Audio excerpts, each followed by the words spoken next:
Welcome on a Monday night after Turkey Day. My name is JW Colwell.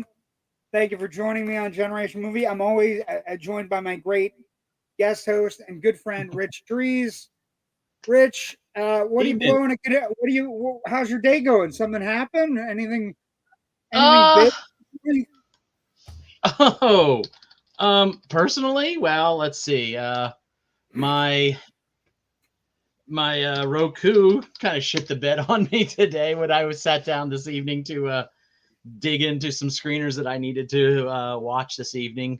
I'm halfway through a movie that I just had to, unfortunately, ran out of time to watch the other night, and I went to finish it off, and my Roku just went and oh,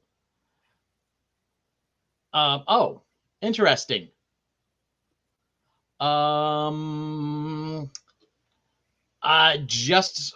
was about to launch into a whole thing about a tirade about there was a report going around that's saying the Looney Tunes cartoons, all the Looney Tunes stuff that's on Max was going to be disappearing as of December 31st off of the streaming service. But literally, as I was pulling up some news, the Wrap is reporting that they won't be leaving Max after all. The streamer now says, I'm quoting, the announcement that TV episodes would depart on December 31st was made in error. Or they had a really bad day, and then all of a sudden they just make decisions on a random. So what you're referring to, of course, is the news all over the internet today that Warner Bros. Discovery had, after this whole thing with Coyote versus Acme, they kind of decided, they're selling that off to whomever, we don't know yet. But there was news going around at every place you could look, that Warner Bros. Discovery was gutting its library of classic Looney Tunes shorts as part of an enormously stupid licensing agreement between Warner Brothers and itself, with hundreds of iconic cartoons from the studio's legendary history just getting tossed in the trash.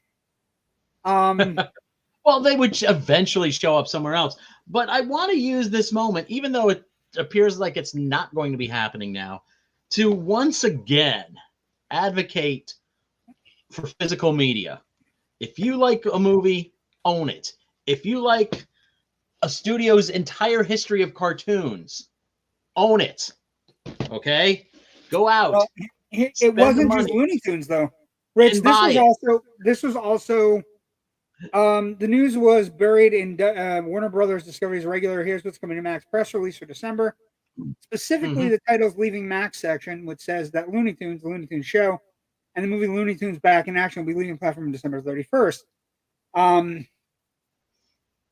This particular article I'm reading says that brings David Zaslav one step closer to his apparent goal of murdering Bugs Bunny and burying him in an unmarked, shallow grave as revenge for all those times Bugs dressed as an attractive woman and made Zaslav look like a fool.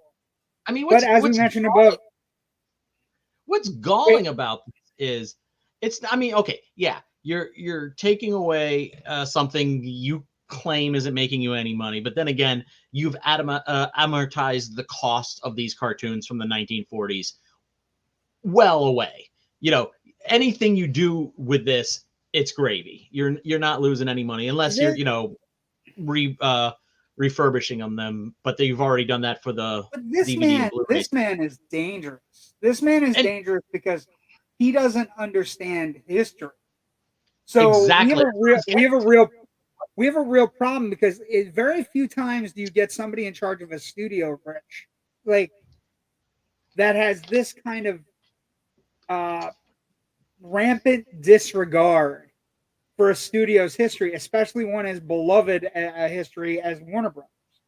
Mm-hmm. So he's a dangerous character. And like, I know we have so many dangerous characters in our present timeline, but Zaslav is part of this dark timeline that we're in, Rich. Like Zaslav is a bean counter, widget producing pile of trash that. And I would say, I mean, these are some of the crown jewels in the Warner Brothers archive, you know, in the Warner Brothers ecosphere. You know, you say Warner Brothers cartoons, people automatically know Daffy Duck, Bugs Bunny, Sylvester and Tweety, Tasmanian Devil, Roadrunner and Coyote, Marvin the Martian. You know, Pepe the list Gonzalez, goes on and on. Pepe Gonzalez, Pepe Le Pew, and Speedy Gonzalez before they got unceremoniously shown the door. Right? But this is the 100th this year is the 100th anniversary of Warner Brothers.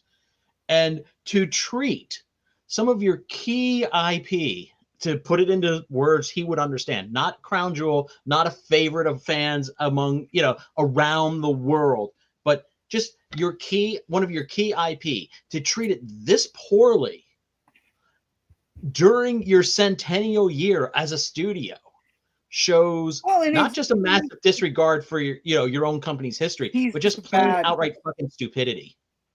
Well, it's bad business because Warner Brothers cartoons are always marketable.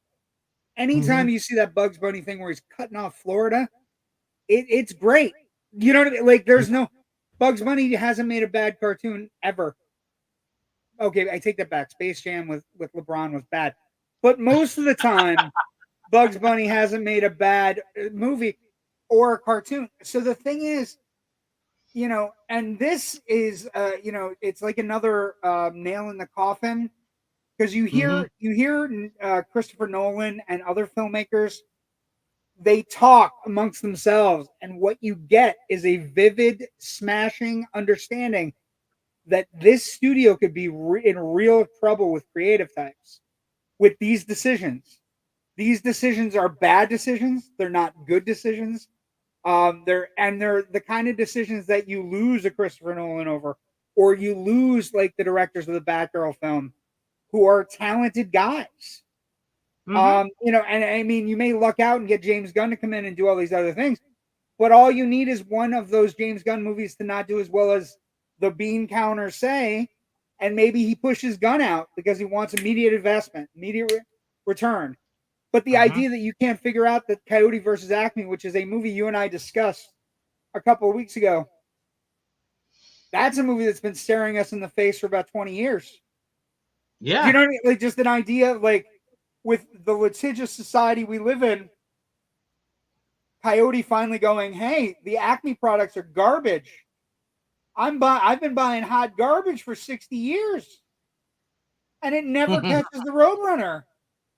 I mean, that's the kind of brilliant concept where you take it and you put these characters into a situation where everybody can laugh at it and everybody can get a gig and everybody can figure out, you know, that they're the Roadrunner in real life or the Coyote in real life. Like, are you running or are you catching?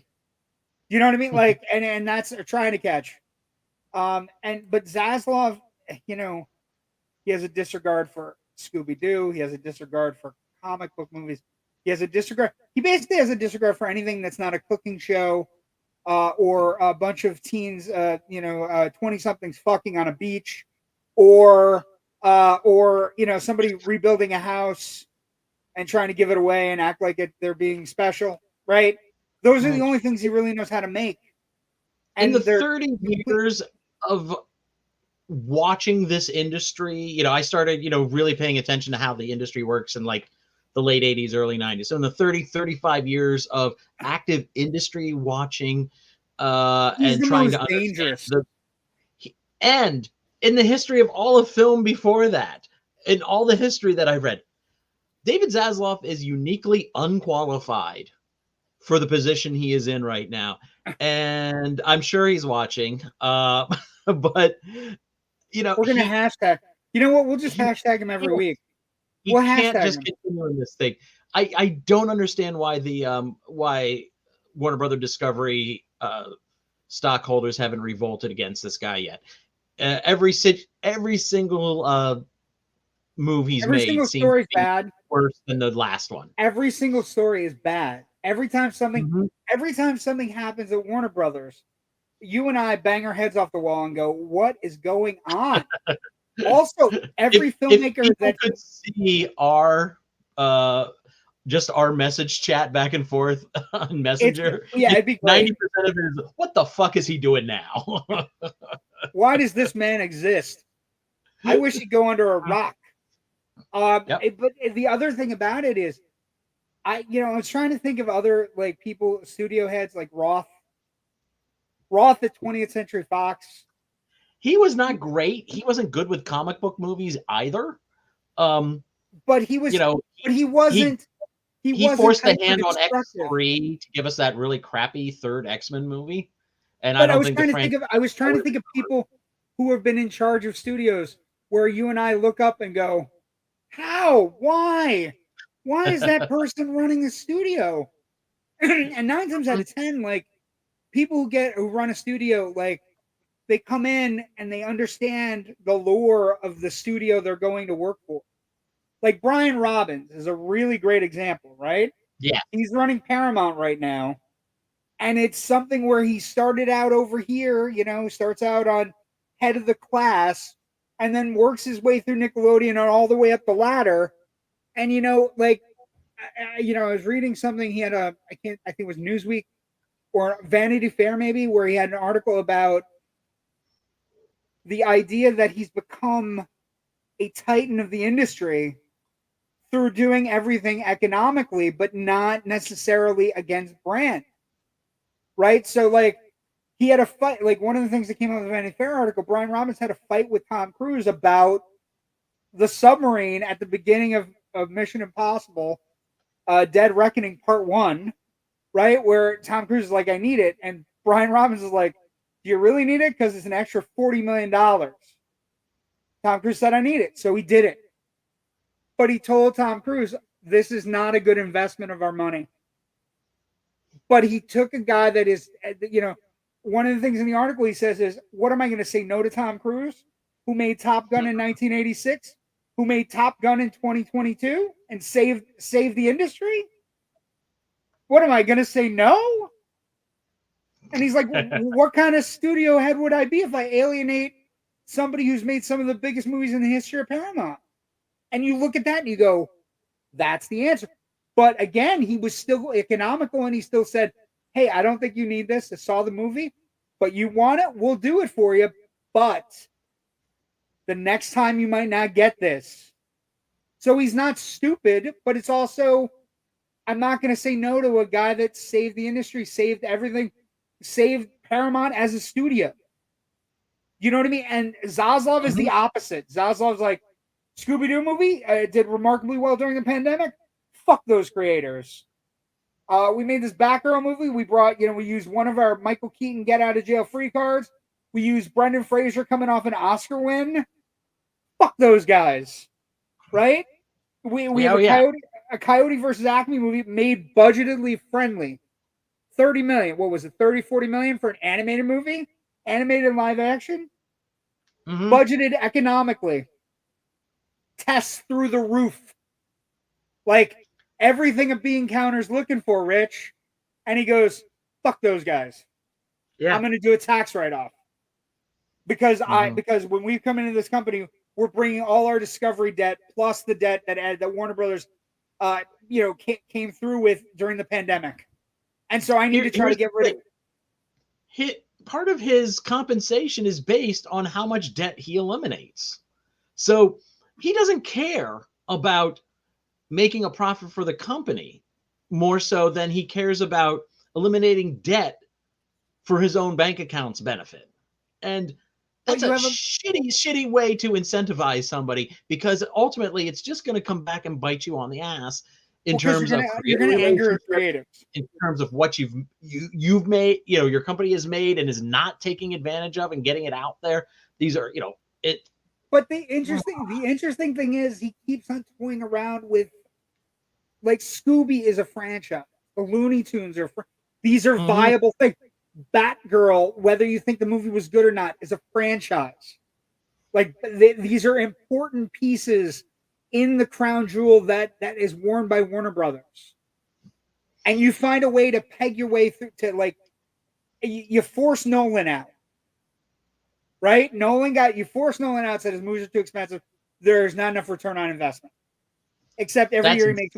Get rid of Nolan like the way they fucked up and did. Well, but the idea is, Nolan comes to you and says, I make one movie a year, costs $100 million, $120 million to make.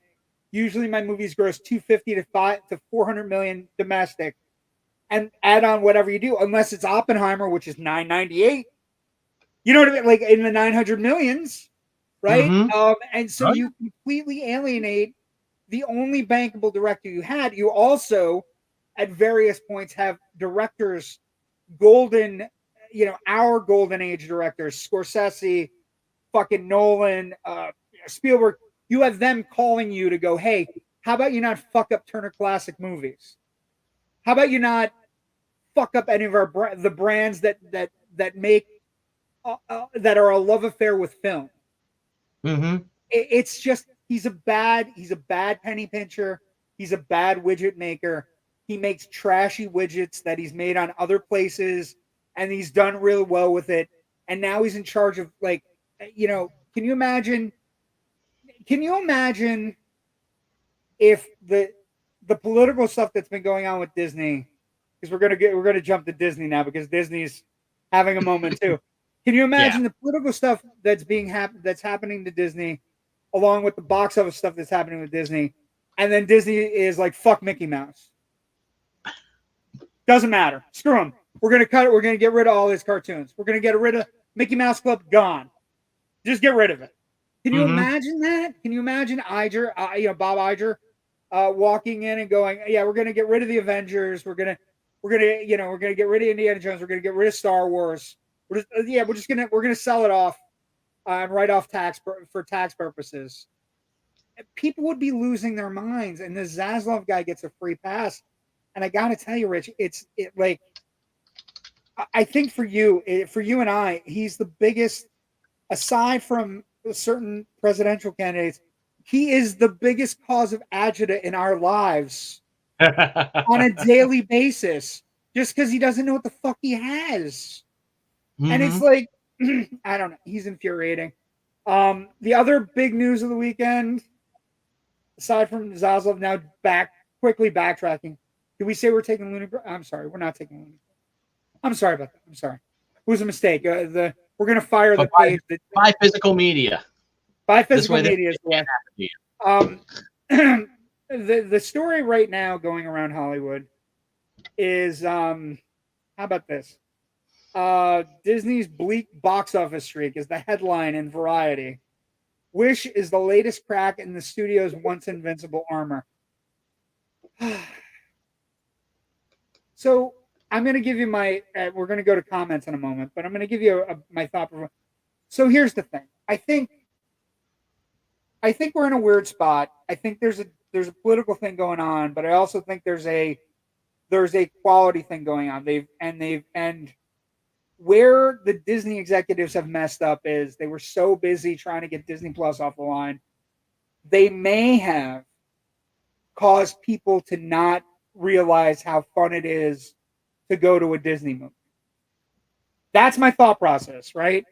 My thought process is these movies aren't any worse than they are. But the thought process of somebody going, I'm not going to go see the Marvels, or I'm not going to go see Wish, is that in a month and a half to 2 months, it's going to be on Disney Plus. Well, and here's the thing. I think that's how it started. I think it started that way, and now it's playing out until Disney says, hey, we're going to make these movies, and we're not going to put them on Disney Plus for 5 months. That they're going to need to come out and make a definitive, hey, we're not going to make this available on streaming. We're not going to make this available on Disney Plus. We're going to go back to the old Disney ways of the vault. And like, can you imagine that? That's what I think is going to happen. When you look at 2019, last year before the pandemic, last year before Disney Plus launched, 7 of their releases hit the $1 billion mark. Okay. $7 billion movies. This year, none. None are going to make it. And I mean, yeah, the pandemic kind of screwed people a little bit, and probably unnecessarily accelerated things to a way where we couldn't course correct on certain ideas, like immediately throwing something onto streaming.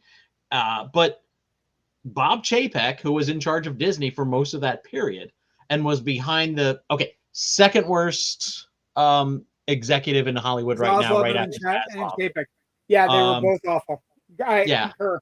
And terrible. Yeah, and he basically trained people not to go to the theaters by throwing stuff on Disney Plus when, very quickly after it was in theaters, or doing simultaneous releases. Now, granted, some of these things were like, well, let's experiment and see what happens. But every single experiment just pushed people further and further away from the theatrical experience.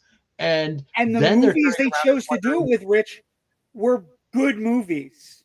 They were not would have made big bank, I think. It would have been huge. Turning Red would have been huge. Oh my God, yeah.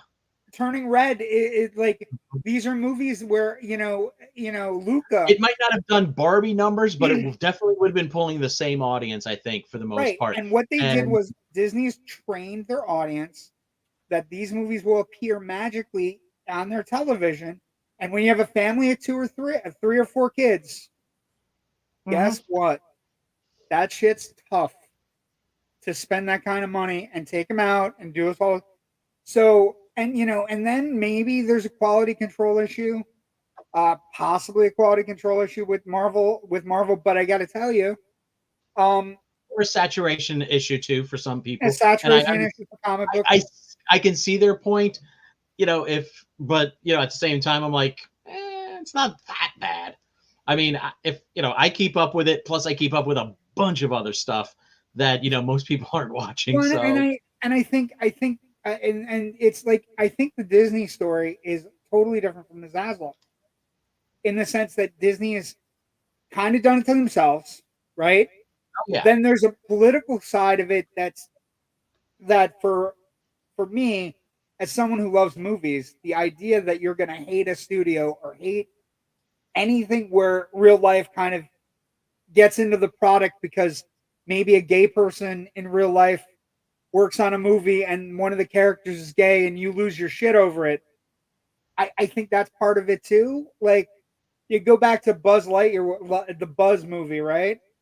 Where Lightyear, where that movie kind of bombed because there was a kiss in the middle of the movie that was like a kiss on the cheek, where it was brought up that it was like they're making it regular and real. And so I think it's all like, the Disney thing is a much bigger picture that there's going to write books about it. We're going to hear about it. We're going to figure it out. But Disney will figure it out.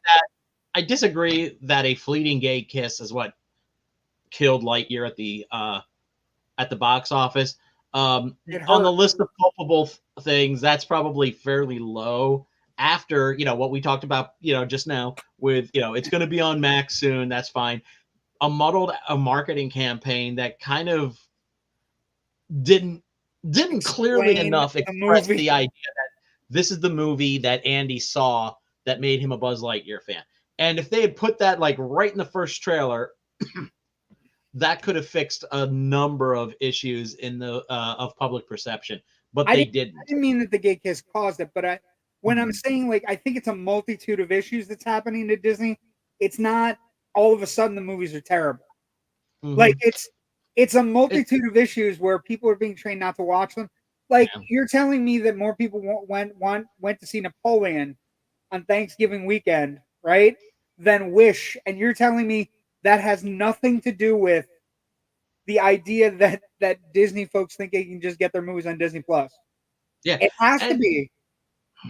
It's funny though, because I don't want to entertain the idea, that people are afraid that Disney's gone woke or whatever as a major driver. I always feel that's kind of a loud but very loud but very small minority of people screaming this bullshit. I think that's what you hope.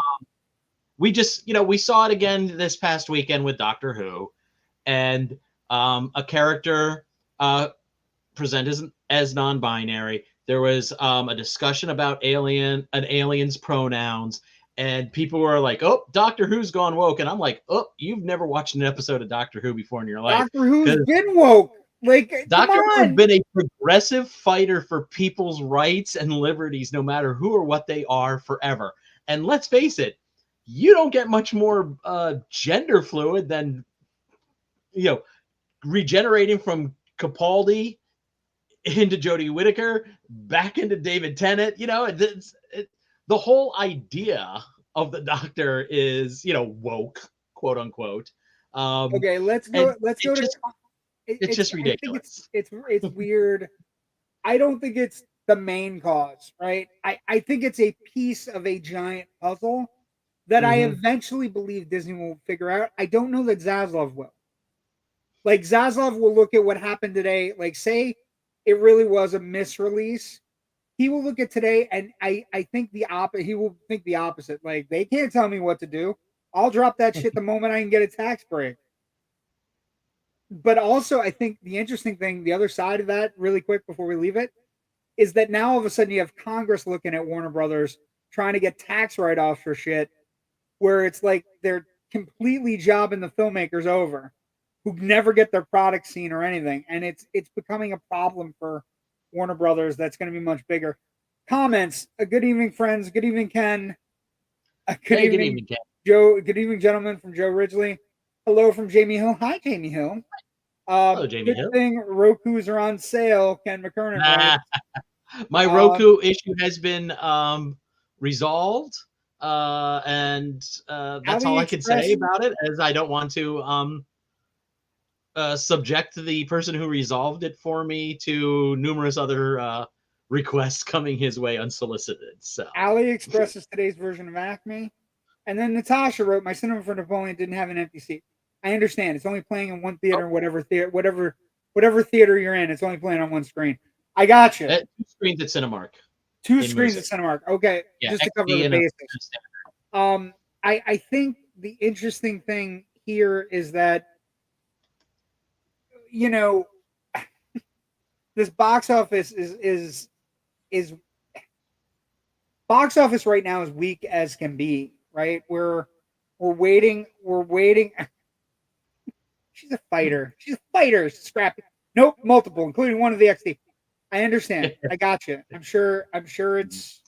I haven't had a chance to see it. We've had family. And if I make sure my plugs early, earlier this evening we did record our latest episode of the Big Picture podcast, in which we had some words to say about Napoleon. We'll just leave it at that for right now. Wow, that sounds awful. That sounds like one person liked it and one person didn't like it. Oh no, we were both pretty much on the same page. But we had words. Okay, just a preview of the words. What were the words? Were they who was for it? Was there for and against, or was everybody against? We were kind of both disappointed with it. It's a speed read through the cliff notes of a Napoleon biography. Okay, well that's good.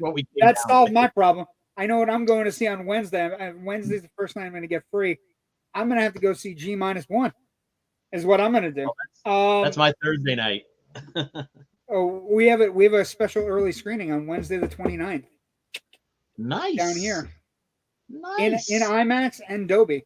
It was dry. Nice. Okay.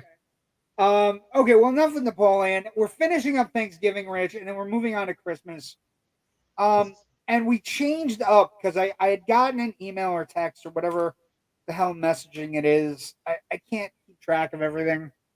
I'm turning 50 in a month, and I just don't give a shit anymore. So somebody sent me a message and said, hey, ADDAMS Family Values is celebrating its 30th anniversary. And I know how much you like anniversaries. And I said, I do like anniversaries.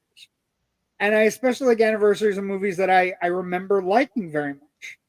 And ADDAMS Family Values is one of those movies I remember going to see on a Friday night when it opened when I was younger. In 93, I was 18 years old, coming home for Thanksgiving holiday break.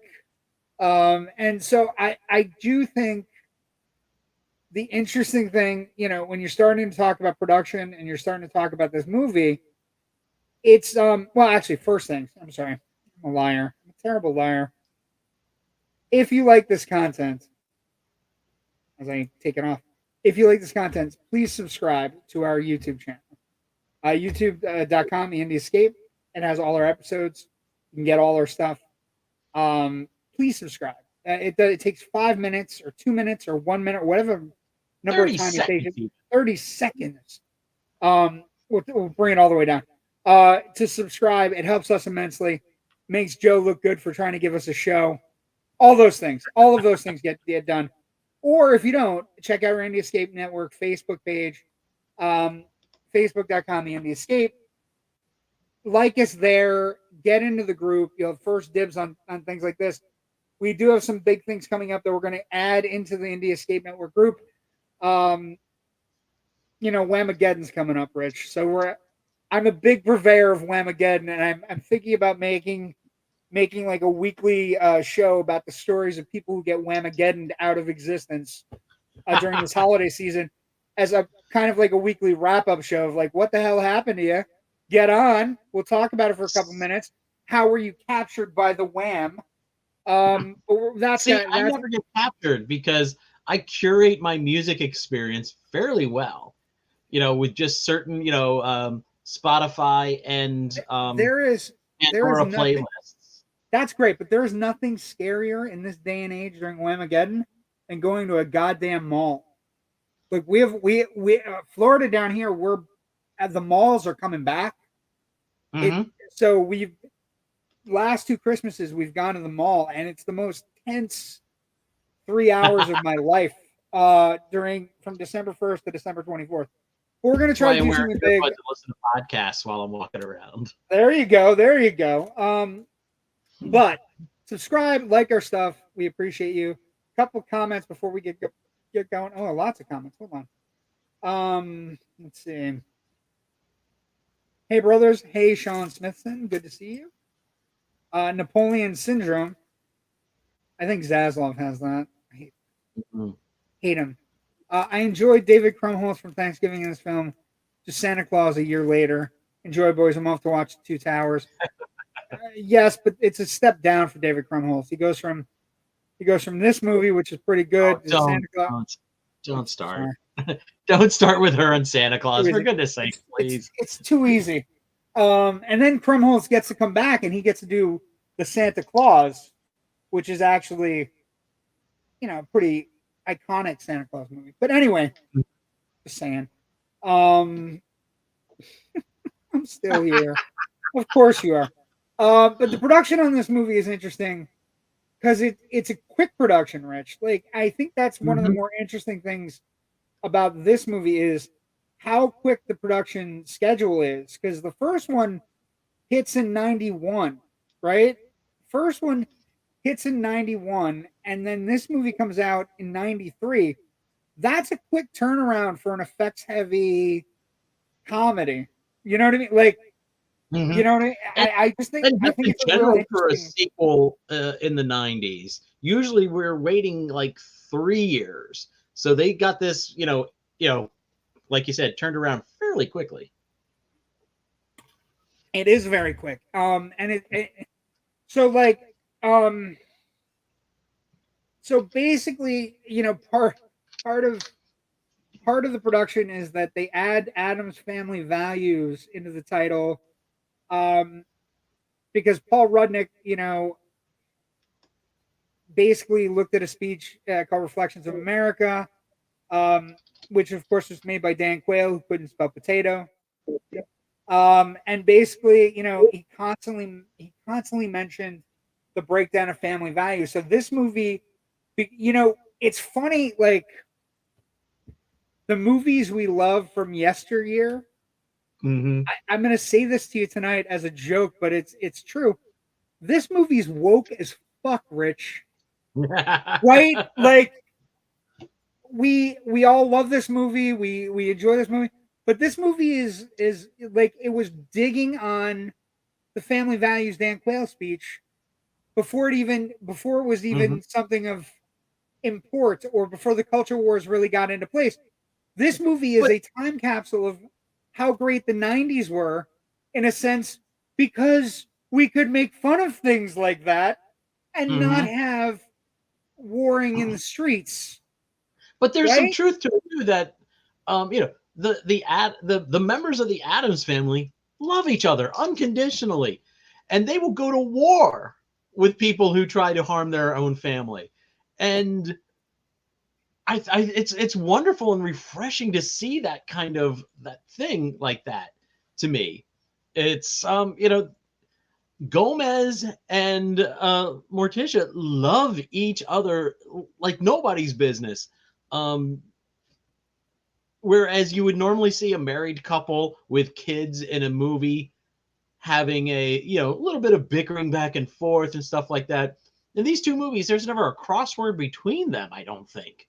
And everything is, you know, I mean, yeah, they're weird, and they have a weird S&M shading to their relationship that we see, but I think it's kind of awesome that is a marriage goal, actually, where you can just constantly be in love with your wife, with your spouse, you know, not just, oh, I love them, but that you are in love. It's a very active kind of love. Well, that's the thing. The Addams Family Values of the title are an increasingly, when you look at the movie itself, they're an increasingly their values are better than the values of the people that are so-called regular people, right? Normal. Their values, the regulars that attend Camp Chippewa, for example, the normies, right? Their values are better than Debbie's values. She comes from a broken home. She's killed her parents. She's killed her last 3 husbands. And you know, the other big story of this production is, of course, this is Raul Julia's one of his last roles, right? So, like, one of the things that you hear and you read about in the production was almost everybody in the production knew he was sick. They didn't know how sick he was, but he wasn't eating on the regular. He was losing weight. They constantly had to change fittings and sizes for him. And so Anjelica Houston spoke very, very fondly of him and said, you can tell he was deteriorating and things were going badly, but nobody would say anything to him because he was such a proud man, right? He was such a proud actor who would come in every day and work his balls off and just deliver. And the thing is, when you're watching the movie, you can't tell this is his last role before Street Fighter, right? Because Street Fighter was done first and then released last. This was done after Street Fighter. You can't tell he's really sick. And then, you know, the news comes down after the movie releases and after Street Fighter releases that he's passed away. So one of the stories of production is that, you know, one, it's quick, and the other is it's Raul Julia's last production. This great actor from the 80s and 90s, right? For his whole life, really a great actor, but where he really found a niche in the 80s and 90s with, you know, Kiss of the Spider Woman and Presumed Innocent and all these movies where he's out there banging out hit after hit after hit. And, he does the Addams Family, does the Addams Family Values, and then, Street Fighter, and I will argue with anybody, he's the best thing in Street Fighter. He's the absolute best thing. He's the best thing in that movie. But it's one of those things where it's much more than that movie deserves. Yes, his M. Bison is much better than anything you can ever come up with. But that's the thing. The thing is, the production on this movie it's fast, much faster than most sequels in the 90s, like super fast. Like the idea that they must have opened 91 and they must have that weekend said, hey, make a sequel.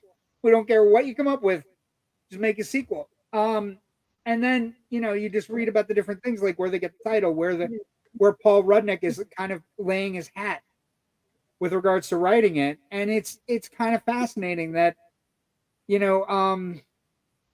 it comes across that way. Other major, like the stories about casting, like this cast is killer when you look at it from a standpoint of sheer volume of talent. Christine Baranski, Peter McNichol, David Krumholtz, Joan Cusack, right? Dana Ivey, Carol Kane, of course. Kristen Dana Hart Ivey back from the first Addams Family movie. Yes, she was a bit player in the first one, comes back in the second one, married to Cousin It. Joan Cusack, all the this cast is loaded. This cast is stacked. Joan Cusack never looking better in a movie. She's very hot as Debbie. Plus, you get Nathan Lane, David Hyde Pierce, Peter Graves. These are just the cameos. Tony Shalhoub as a sailor. Yep. You know what I mean? Like it is a stacked cast. They film at Sequoia National Park in Sierra Nevada for Camp Chippewa. And then the other big, story is that Michael Jackson was supposed to be part of the musical soundtrack. But, whether you believe the child abuse accusations got him cut out of it or that he couldn't make the contract with Paramount, that's for you to decide as a watcher of our show. It's probably somewhere, somewhere in the middle, right? All the great truth is somewhere in the middle. So maybe he couldn't come up with a contract, but maybe it was because the Paramount was bringing up the fact, that you have child abuse allegations. So, but Michael Jackson was supposed to be a much bigger part of the soundtrack of this movie. Supposed to be part of the Addams Family Groove, which occurs at the end, that they get other people involved in. So other comments quickly. Let's see. And I heard that. I assume she's talking about Santa Claus. Yeah. Raven, damn it. It misses the whole show. I think she missed. Well, we got plenty of time left. Oh, we got more show here. Off the wall question. I'm not sure if this is Mandela effect on my behalf, but by searching for the movie, I entered Addams Family and was getting frustrated with the results until I noticed I apparently missed the additional D. Feel kind of foolish. It is ADDAMS. It always has been. It's not Mandela effect. That's real. Like right there, 2 D's, and it's always been Addams because it's Charles Addams. So interesting. That is an interesting Mandela effect. Holy shit. Agree. Cast is amazing. Yeah, this cast is stunning. Addams, as in Charles Addams, the creator. Yep. Thank you very much, Raven. But honestly, this movie is Christina Ricci's. I think after the first one, they saw how good she was, and just were like, "We've got to give this kid more to do." And she gets all the killer lines. Yeah, she gets everything that's memorable from every killer line in the movie, and every killer line in the movie, she completely knocks out of the park. Every single one. But so let's talk about box office. Now, this is an interesting one, right? So not only is this movie out quicker, not only is this movie a sequel to a very popular film, a supremely popular film. How popular, you ask? Way more popular than I remembered.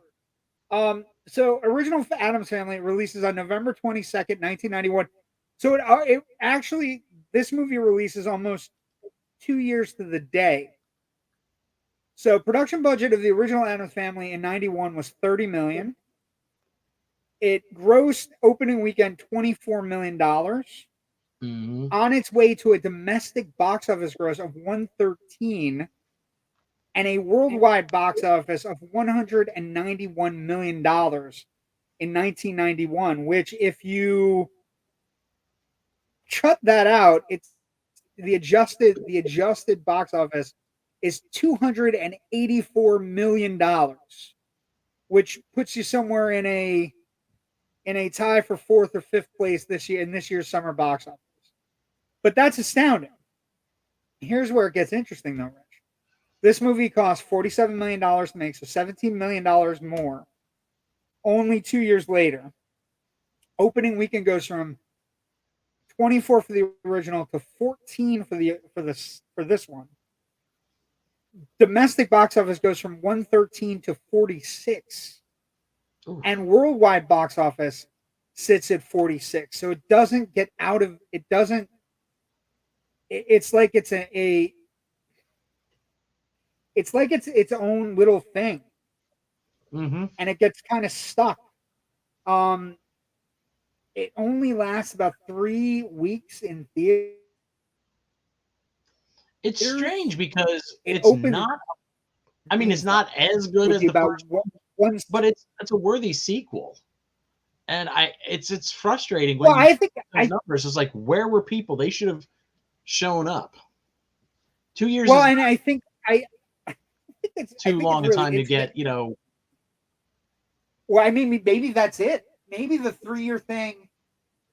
How do I say this? But maybe the 3-year thing is like a scientific thing, right? The idea that as growing up, like, what did we grow up with? If a movie didn't take 3 years to make, maybe we kind of view it as like a rush job. Like maybe like they viewed it as a rush job, or maybe because think about it, like all the sequels that we were in love with in the 80s took 3 years. Indiana Jones, Raiders and Indy, 81 to 84 to 89. Mm-hmm. Right? Star Wars, 77, 80, 83. Right? So maybe it's a scientific thing. And maybe it's just maybe the box office isn't there because people just assumed it was a quick runaround sequel. But the interesting thing there is I think this one's better than the first one. So I think this is a little lesser. And I'll tell you why. There's a couple of times it feels like this one is trying to repeat story beats and story elements from the original. That's fair. You're separating Fester from the rest of the family, and it's about Fester coming back to the family. And also, I don't think the Addams Family tango in the restaurant scene, because it's basically a tango, but it's basically a tango arrangement of the Addams Family theme. I don't think that scene is as strong as Mamushka in the first film. It's not. It's funny. It's not as energetic. It's not as. I think everything that happens with Wednesday, Pugsley, and the baby is better in this one than it is in the first.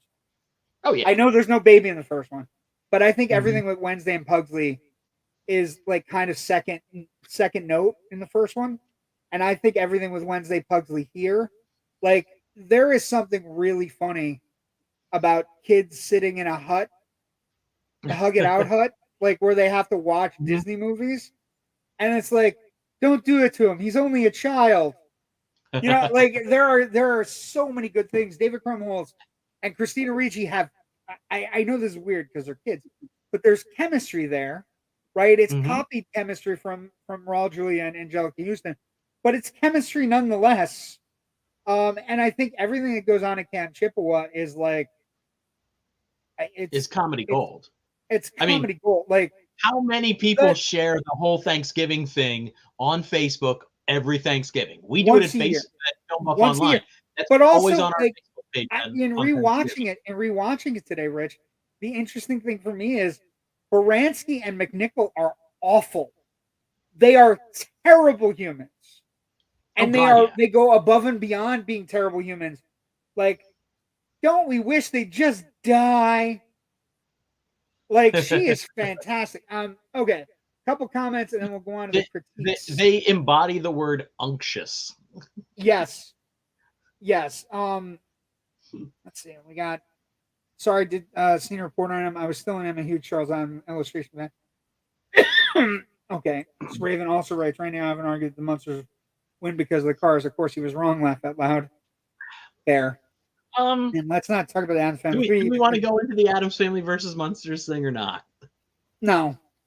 Okay, then. No, because I would also say that the last two Addams Family movies that have done a really good job with the animated movies are actually decent movies and actually using illustrations. But no, and also I don't want to get into the Munsters because then I'd have to talk about Rob Zombie. Nobody wants that.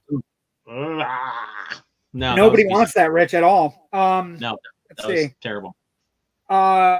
Weird. I've never noticed the 3-year thing. So weird. The 3-year thing is real. That's a real thing. Did they ever do something else together? No. The Pugsley, pretty much these two films are his biggest credits on the IMDb. He did a couple of other things here and there, little bits, but he basically works behind the scenes now, supposedly. And I thought he's good. I mean, he kind of has like almost a silent film comedian style to his acting. He's really great at the dancing. Like when he's dressed like the turkey, he's really emphatic about it. Okay. He reminds me of Kevin Smith a little bit in the way he just very silently reacts to things. And it's a shame we never got him as like Kevin Smith's little brother in something, or Jay, Silent Bob, and Little Bob or something. Do we owe MC Hammer a nod to the Addams Family movie success at the time? Granted, he did soundtrack to the first one. Maybe. I don't think so. I think the Addams Family movie hit because the movies just to hear his song in the end credits. No, yeah, it's not like Titanic, where that song propelled the box office.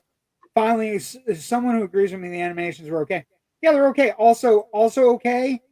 The casting in the new show, but we'll talk about that in a moment. Let's talk about reviews. So here's another interesting kind of. I looked at both of them, Rich, and we use Rotten Tomatoes here, not as necessarily as someone we totally trust, but it's a good way to get an aggregate of what's going on. Numbers for the first Addams Family: 67%, with a 66% audience score. So it's right on. Exactly knows what it is. Yeah. But when you get to the sequel, critics loved it, Rich. 75, but the audience only gave it 63, hence the not doing great. So, I mean, it's a real,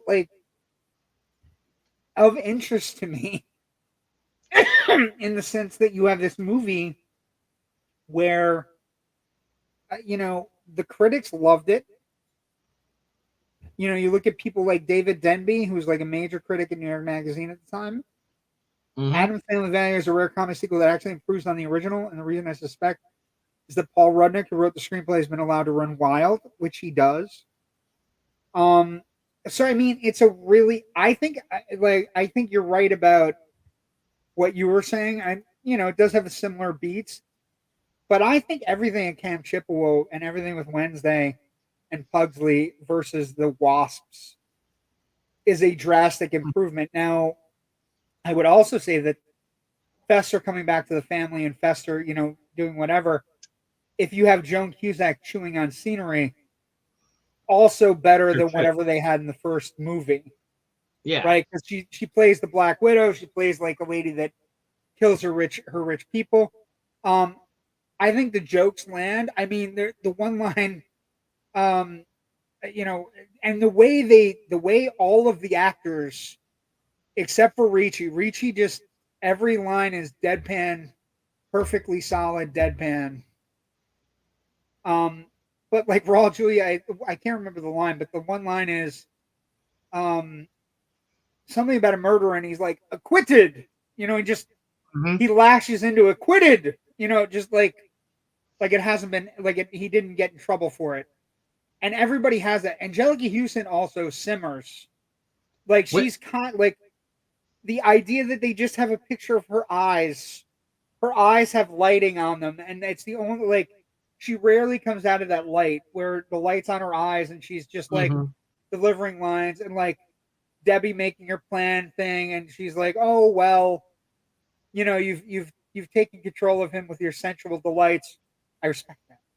You know, like, I enjoy there's a line she has in the beginning during when she's in the delivery room, and David Hyde Pierce goes, "Do you want any anesthetic?" She's like, "No, thank you, but please ask the children." which just was like it just made me giggle because it's like something would you like some soda? No, but maybe ask the children. Would you like some anesthetic? No, but please ask the children if they would. And that's the thing. Like, the juxtapositioning of it is just so weird and delightful that I think it's stuff like that that works. The jokes basically all land. I think the chemistry between like Ricci and Krumholtz is great. The chemistry with Raul Julia and Anjelica Houston's great. Also, a slight, he doesn't get a lot of credit.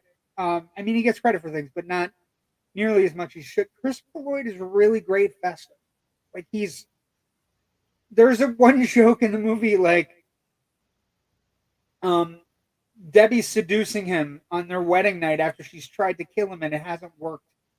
And she says, "Well, how do you know we're not having sex right now?" And he's like, "I don't know, but my brother said there's a bunch of rules." And she throws him down, and he's like, "What are the rules?" He's like, "No giggling, no hand puppets." And like, there's some really funny shit in the script, where you like sit back and you go, it's a little bit perverse, it's a little bit off the beaten path, but they land. All the jokes land. I mean, like the sequence where Raul Julia has to explain why he wants the cops to subpoena Debbie is hilarious. Oh, she took him to Hawaii. Oh, you know what I mean? Like, and I think, and I also want to point out Carl Strucken here, as Lurch. You may remember him from like Mr. Ohm on Star Trek: The Next Generation, the Giant in Twin Peaks, and any number of other roles that are kind of more like props than real characters. I don't know props as much as set dressing. Yeah, you know what I mean. Like, he really gets to react a lot, and they're funny reactions. This is probably one of the things that best use him, outside of maybe Twin Peaks. But I really love like where he'll sit there and he'll like just droop his head, or he'll cringe, or he'll look kind of sad or whatever. And he really is really good at emoting. He doesn't really have any lines, a couple of sighs and exasperation and stuff like that. But I was constantly fascinated as I was watching it again this afternoon, and his work there. I was just like, he's good here. Damn, he's good here. And I don't really think is. I mean, everybody across the board is really good. You know what I mean? Like, I think that's the secret sauce to these two movies, is that the cast is having a blast. The writer and Barry Sonnenfeld, who's I don't want to say he's a great director, but he's a good director that's made really good movies. Not necessarily anything where you, like, I mean, aside from like Men in Black, where it became like household names, but he's very good. And I think these were like labors of love for him. So it's the kind of thing where you desperately want things to, the idea that this movie didn't make enough money for it to make another movie, and that the critics love this one more than the audience did, and also more than the original film by a lot. I mean, almost 10 percentage points, which is, think about that in the 90s. Think about the critical response now and then, right?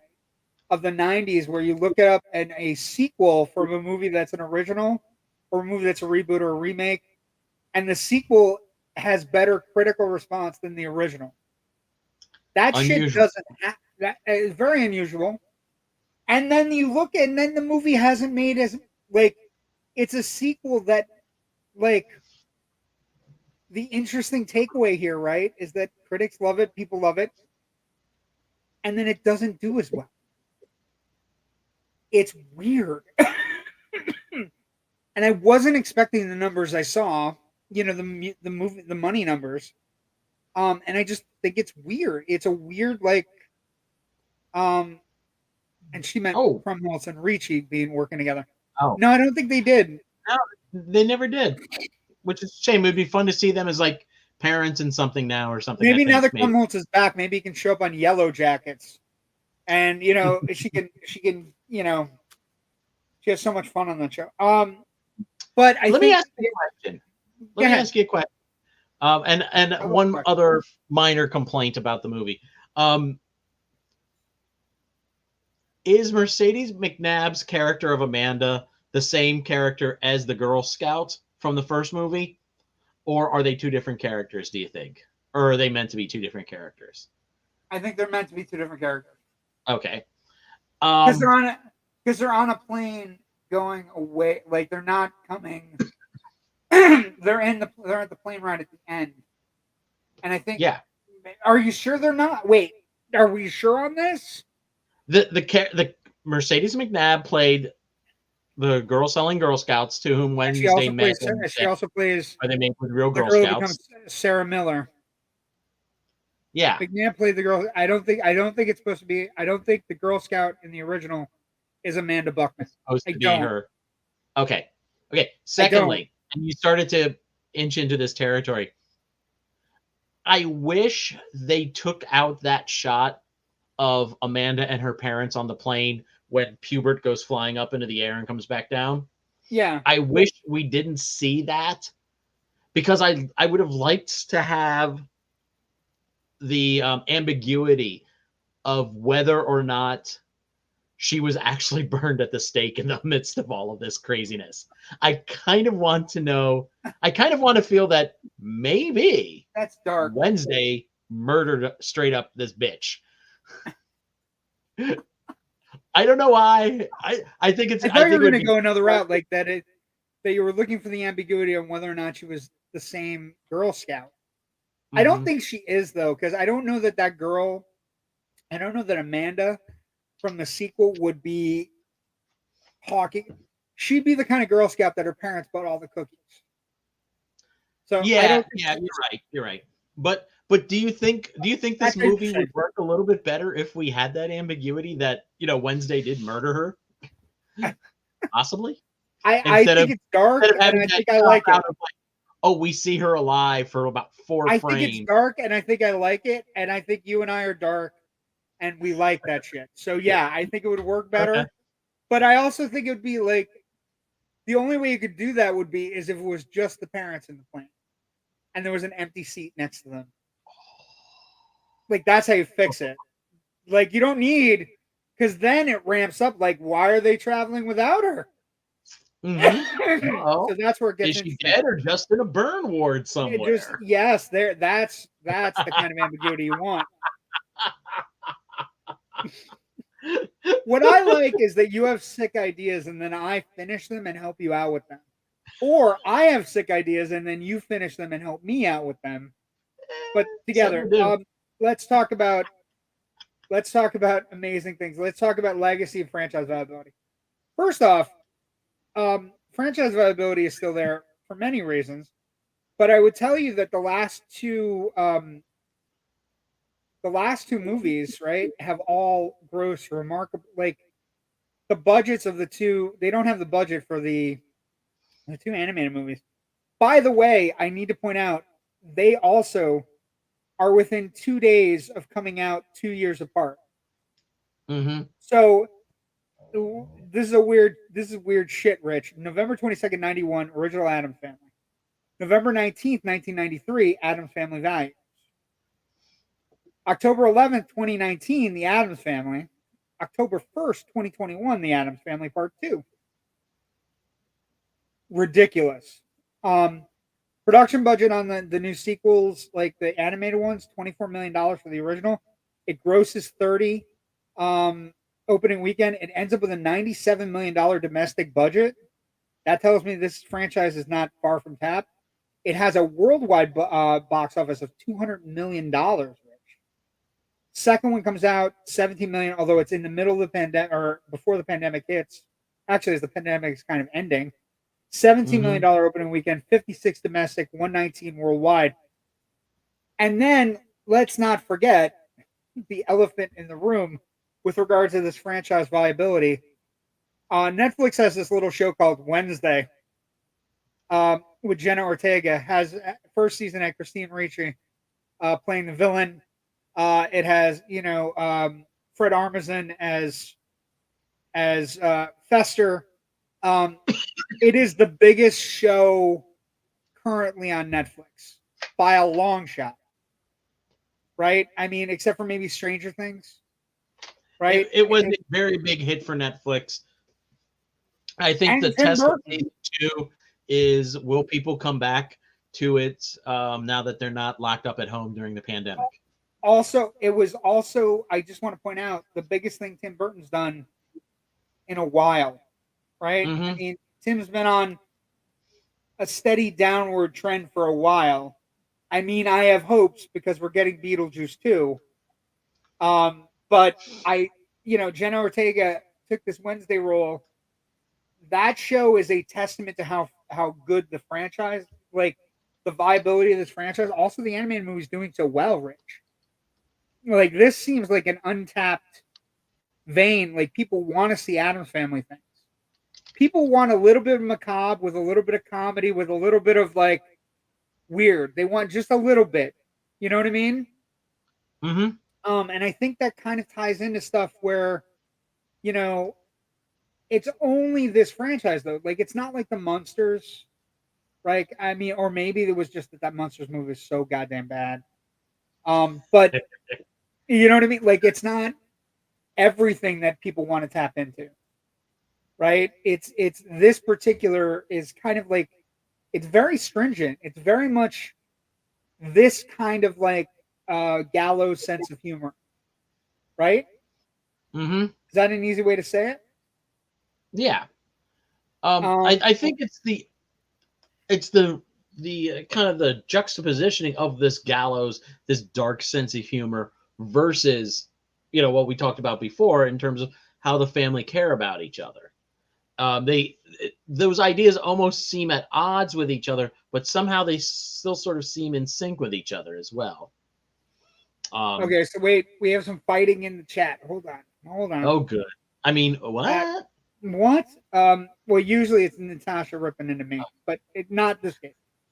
Raven says same character. I don't think it is, and I because the other side of it is, again, I don't think Amanda would be buying. I think her parents would buy her all the cookies. I've had the argument with Randy before. We never find anything out for sure. I don't think it is, mainly because it's talked about, but it's not like they never make it. I think they just like the actress. Also, it's kind of cool when you have actors that are coming in and playing different roles, but they're the same kind of vileness that Wednesday would hate. Right? You kind of see it a little bit in the show. You know what I mean? Like the actors and actresses that are kind of bouncing around that show, they're all kind of in the same vein. And she wrote, yes, Wednesday series is good. Waiting for second season. I think everybody is. Although, unless you're making a Scream movie. If you're making a Scream movie, you could give a shit about the Wednesday second season, and you just don't understand how you've lost both your leading ladies in less than a week. Mixed feeling on Wednesday series overall, but Jenna Ortega is amazing. Ricci casting genius. Wasn't the original lady. I'm looking forward to season 2. Hopefully, a bit okay. I think it will be. I think the people they've added. I was sad to hear that Thora Birch couldn't finish her filming, right? Because she had some sort of personal thing happen. I love Burton, but this is a stretch for him, really. I don't know that it's a stretch. I don't know that he stretches anymore at all. Like I love early Burton. I love Sleepy Hollow. I love Edward Scissorhands. I love Beetlejuice. I love so many things. But later Burton. I love Lamp. Oh, sorry. Sorry, I love Lamp. Yeah, Ed Wood. I mean, there's Tim Burton stuff to love, and then there's Tim Burton stuff where you just sit back and go, it's so Tim Burton-y. Yeah, it becomes like a weird kind of whatever. Addams Family was like Addams Family meets Nancy Drew. Yes, and that's okay. Like adaptations of major characters and characters we love it's okay to do original shit with them. And I think that's part of what makes Wednesday better than a lot of stuff, right? I mean, also like the idea, like we haven't talked about it much, but the casting of Catherine Zeta-Jones is kind of inspired in the Wednesday show. The other casting they get remarkably really right is Gomez. Like, because Gomez actually looks like the goddamn cartoon. You know what I mean? Like, so. Yeah, it's. I mean, he very much is different from how John Astin played Gomez in the classic TV series, and how Raul Julia played him. Yeah, Raul Julia is very much a Latin lover, a charismatic mon chéri kind of guy. John Astin, while having a similar love for his wife that is always being demonstrative about, he felt more like Groucho Marx to me. Yes, that is a great way to look at it. Mm-hmm. It's also, I think the original, Addams cartoon comics, cartoon comic panels don't really give us much actual characterization. And I think it was Raven who said she's a big fan of the original comics. I think Luis Guzman has potential. Welcome to correct me if I'm wrong. I would, but we kind of get like just the family together and doing something ghoulish, like getting ready to pour boiling oil on top of Christmas carolers is like one of the things I remember. I thought they had just enough to throw that she's not going to be cut. I don't know. I would have to get more information on that. But I thought there was a major turn that I don't think she finished what she needed to finish. I don't know if she's going to get cut. Luis is amazing. Luis, I'm sorry. Luis is amazing. He looks like the cartoon. And someone who is Spanish who happens to cast was a Latin playing the family. Never really thought it out, but I very much enjoyed it. I think that's the thing. And the interesting thing about this legacy, this franchise viability, part of the, like, you can say you watch the Addams Family with your grandparents or parents, but a lot of the love comes from these two movies in the 90s, right? A lot of the editing for it, for the editing, like all the different things that are played up, come from the love of these two movies in the 90s, and I think it's a testament that these characters are still viable, and we're in 2023, 30 years later, and Christina Ricci starring in a show opposite somebody playing Wednesday who happens to be one of the hottest actresses career-wise on the planet. You know what I mean? Like, so the character's always in demand. And I think, when this show hit, it filled a need, and we'll see what happens when the second season hits, if we're going to get more of the Monster of the Week kind of show. But Fred Armisen was inspired casting as Fester. Oh, he was so fantastic there. He was fantastic in the 2 episodes he was in. And I do like the Nancy Drew quality to it, and that's fine. The idea that you're going to adapt Wednesday, you can't do an Addams Family show, but you can do a show about Wednesday finding her way in the world and make it invigorating, and also tie into the thing where a lot of people like these dramas that center around mystery and murder, and it's fun. And I dare say that the idea of let's follow Wednesday into the world and see how she, you know, develops as her own person is set up in this movie. When you know, Wednesday and the David Krumholtz character are having those discussions, you know, he's like, "What? Don't you want to, you know, get married and have kids? Do you want to? Yeah. Do you want to get married and have kids?" And she's like, "I need a Who man." loves You know. You Oh know, my God, all that's of that great. is kind of like opening up those doors of possibility here.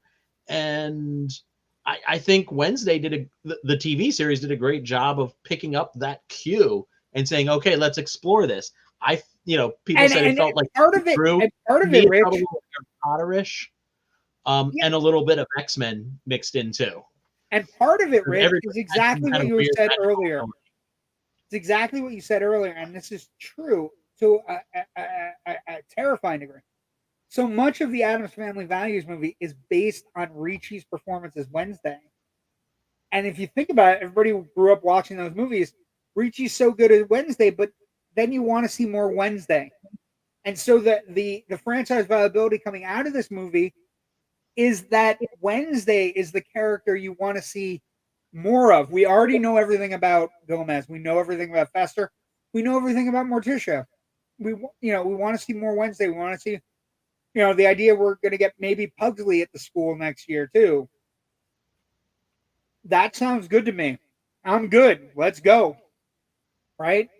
But it all stems back from this movie. It all stems back from a bunch of people, creatives, who sat down in 1993 before they were creatives and before they knew what they wanted, and they saw this movie and they loved all of Wednesday's line deliveries, or they loved that I will not break bread with Sarah Miller. And that's one of the reasons why it's a Thanksgiving movie. Like, the whole Thanksgiving pageant is supposed to be set at summer camp, but this movie's released at Thanksgiving, and then it becomes a Thanksgiving movie where people talk about it and run the meme and run the song every year, Eat Me, right? It's fun, and it's, you know, I think it's better than the original, but I understand your quibbles with it. 2 comments, and then we're going to end for tonight. I want to see casting for Grandma, maybe a bit more Pugsley. I'd like to see Pugsley. I'd like to see Pugsley get a fair turn. Pugsley, for the most part, is like in the first Addams Family movie, he's just something that Wednesday's torturing, and in the second one, he's just something that everybody else is torturing. So I'd like to see maybe Pugsley, like, you know, depending on what they can come up with. Yeah, it's interesting because in the Thanksgiving Massacre, we see him running around, and then he kind of disappears from it. And then we see some more running around, and then finally the last, you know, we don't get any resolution. Where is he at the end? I mean, eventually he's off stealing the van, but you know, it's very much Wednesday's sequence, even though he's so good in it, because it ends with her in the canoe being paddled away by the David Krumholtz character. Yeah, this is another great thing that we haven't talked about enough. Also, there have been Broadway shows, there have been video games, there have been everything. This is a franchise that is still being tapped and still mined, and it's a cue for the musical as well. The musical, I believe, is about Wednesday bringing somebody home to meet the parents, right? So it's a meet the parents, a dinner with families meeting because Wednesday's fallen in love with somebody, or as best as she can fall in love with someone and not murder them, I guess. But I mean, that's what's great about this franchise. This is a key franchise going forward. It's still on the cusp of everybody's whatever right now. Just as we are on the cusp of everything great and wonderful with us. So Rich, before we start talking about Christmas and December coming Friday, by the way, where can people find your stuff? Where can people find you and everything important about you? Talk to me, baby. Talk. All of my writing can be found at filmbuffonline.com. I also do a second podcast called the Big Picture Podcast with my very best friend, an occasional commenter in the comment section over here. Occasional on the show as well, where she's yelling at me. Yes, her name's Natasha Bogutsky. We just recorded our latest episode earlier this evening, where we go into a very almost an hour-long discussion about Ridley Scott's Napoleon. A movie we both wanted more out of, I think, is a nice way to say it without getting too spoilery about our review. I hope to have that published in the next 24 to 36 hours.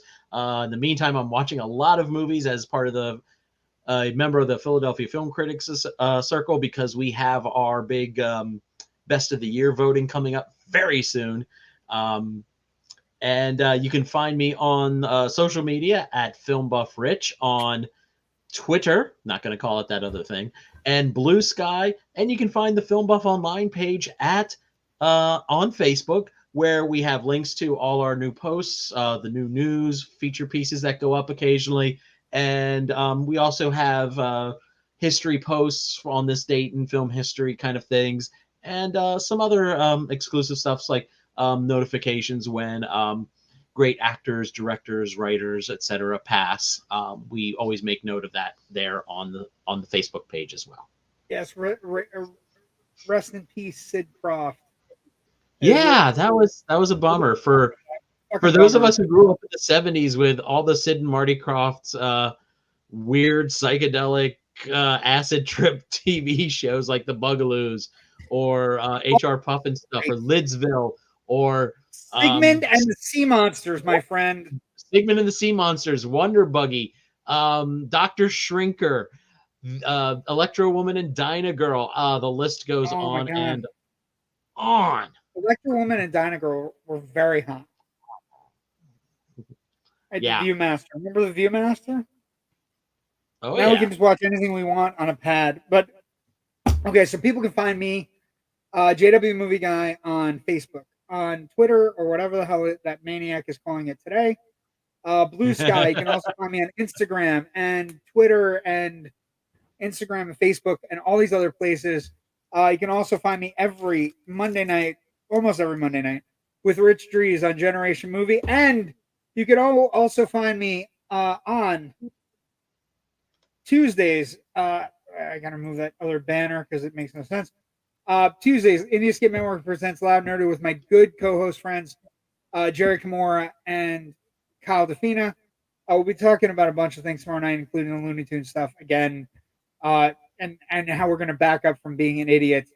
But you could also find me doing all those other things.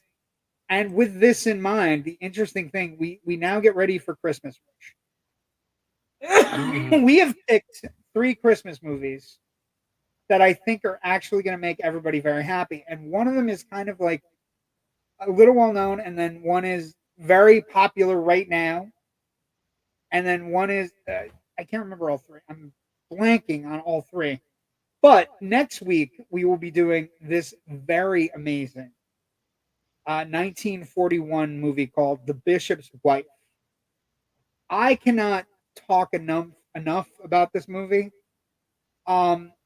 It's actually 1947, not 1941. 1947. It's Cary Grant, Loretta Young, as beautiful a woman as you will ever see on film, and David Niven, and it's just this wonderfully, it's this wonderfully magical Christmas movie. Cary Grant plays an angel sent to help Loretta Young and David Niven's marriage, but David Niven is a pastor who's trying to build a mega church for his community, and he's kind of lost his way. So Cary Grant is sent as an angel, but he ends up him and Loretta Young have a lot of chemistry. So David Niven is consistently trying to one up Cary Grant's charisma. It is a stunning, wonderful, old-timey, magical movie. It has many moments in it of the angel play. There's one in particular where Cary Grant, he goes to meet somebody that's an old friend of them, of Loretta Young and David Niven, and he's a man who likes to drink a little bit too much, and Cary Grant keeps filling up his bottle because he's lost his way a little bit, but he keeps filling up his bottle so he can, and the bottle's never ending for the guy, and he doesn't, he thinks he's drunk, and I can't explain it. It works. Everything about the movie works, and it's just this beautiful, old-timey, wonderful, amazing movie, and I'm so excited we're doing it next week. It's one of my favorite Christmas movies. It is in line for me. I know people love It's a Wonderful Life. it is very much a movie that my dad showed me, that he's like, not everything is It's a Wonderful Life, right? Not every Christmas movie is It's a Wonderful Life.